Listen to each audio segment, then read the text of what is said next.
میرے مرشد جناب صاحبزادہ تسلیم احمد صابری صاحب آج کی اس بارونق محفل پہ تشریف لے آئے ہیں، میں آپ کو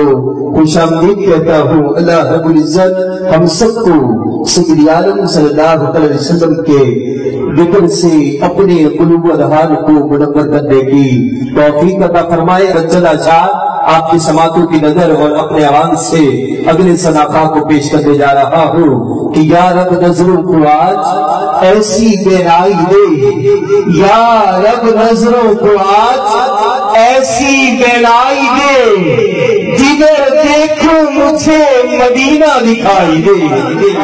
جدھر دیکھوں مجھے مدینہ دکھائی دے، اور کاش ایسی روانی ہو آج ہواؤں میں، کاش ایسی روانی ہو آج ہواؤں میں، نبی پر درود بھیجوں اور جواب سنائی دے، نبی پر درود بھیجوں اور جواب سنائی دے۔ یہ مصرع میرے آخری مصرع ختم ہوتے ہی آپ نے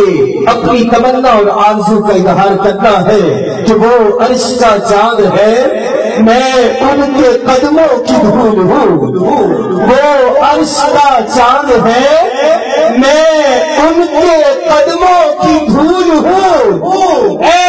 زندگی گواہ رہنا میں غلام رسول ہوں، وہ عرش کا چاند ہے، میں ان کے قدموں کی دھول ہوں، اے زندگی گواہ رہنا میں غلام رسول ہوں، اے زندگی گواہ رہنا میں غلام رسول ہوں۔